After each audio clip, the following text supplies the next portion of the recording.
Bismillahirrahmanirrahim. Assalamualaikum warahmatullahi wabarakatuh. Perkenalkan, nama saya Mutahara Yulina A dari PT IKB Angkatan 2019. Dalam hal ini, saya akan menjelaskan mengenai materi proteksi dan security. Yang pertama yakni proteksi. Nah, proteksi adalah mekanisme sistem yang digunakan untuk melindungi informasi pada sistem komputer. Proteksi ini mengacu pada mekanisme untuk mengontrol akses yang dilakukan oleh program, prosesor, atau pengguna ke sistem sumber daya.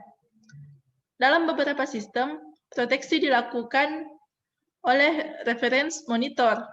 Jadi secara sederhananya, mekanisme proteksi ini dapat digambarkan dengan konsep domain. Domain sendiri merupakan himpunan yang berisi pasangan objek dan hak akses. Masing-masing pasangan domain berisi sebuah objek dan operasi yang dapat dilakukan terhadap objek tersebut. Dalam setiap waktu, setiap proses berjalan dalam beberapa domain proteksi. Adapun tujuan proteksi antara lain, yang pertama, untuk melindungi. Jadi, proteksi ini memberikan izin dan mengatur pemakaian sumber daya yang ada dalam sistem tersebut, baik sumber daya fisik maupun data atau informasi.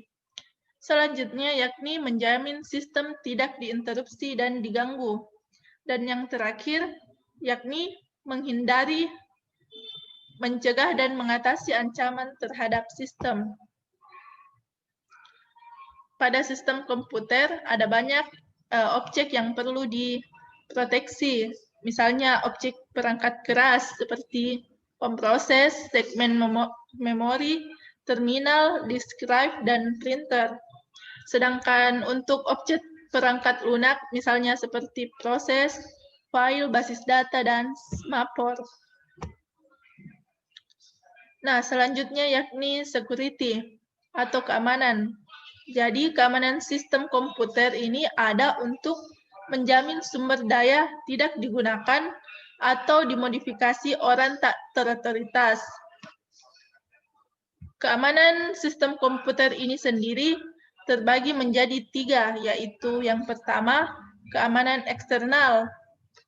Keamanan eksternal ini berkaitan dengan pengamanan fasilitas komputer dari penyusup dan bencana seperti kebakaran ataupun bencana banjir. Yang kedua yakni keamanan interface pemakai. Keamanan interface pemakai ini berkaitan dengan identifikasi pemakai sebelum pemakai diizinkan mengakses program dan data yang disimpan. Dan yang terakhir yakni keamanan internal.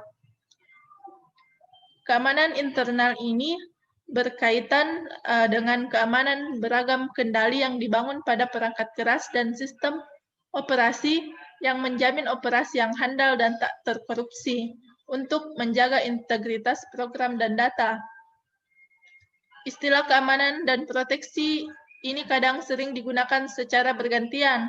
Jadi untuk menghindari kesalahpahaman, istilah keamanan mengacu ke seluruh masalah keamanan dan istilah mekanisme proteksi mengacu ke mekanisme sistem yang digunakan untuk melindungi informasi pada sistem komputer. Adapun masalah-masalah keamanan yang sering terjadi, misalnya seperti pertama, kehilangan data. Kehilangan data ini kadang disebabkan oleh bencana, kesalahan perangkat keras ataupun perangkat lunak, maupun kesalahan atau kelalaian manusia itu sendiri. Yang kedua yakni penyusup. Masalah penyusup ini terbagi menjadi 2, yakni penyusup pasif dan penyusup aktif. Adapun yang dimaksud dengan penyusup pasif yaitu yang membaca data yang tak diotoritaskan, sedangkan penyusup aktif yaitu yang mengubah data yang tak diotoritaskan. Adapun ancaman-ancaman keamanan antara lain yang pertama kerahasiaan. Jadi kerahasiaan adalah keterjaminan bahwa informasi di sistem komputer hanya dapat diakses oleh pihak-pihak yang diotoritaskan atau diperbolehkan dan dimodifikasi tetap menjaga konsistensi dan keutuhan data di sistem. Selanjutnya yakni integritas, yakni keterjaminan bahwa sumber daya sistem komputer hanya dapat dimodifikasi oleh pihak-pihak yang diotoritaskan. Dan yang terakhir yakni ketersediaan atau keterjaminan bahwa sumber daya sistem komputer tersedia bagi pihak-pihak yang diotoritaskan saat diperlukan. Itulah tadi penjelasan dari saya. Jika ada kurangnya mohon dimaafkan dan jika ada lebihnya silahkan dimanfaatkan. Saya ucapkan terima kasih.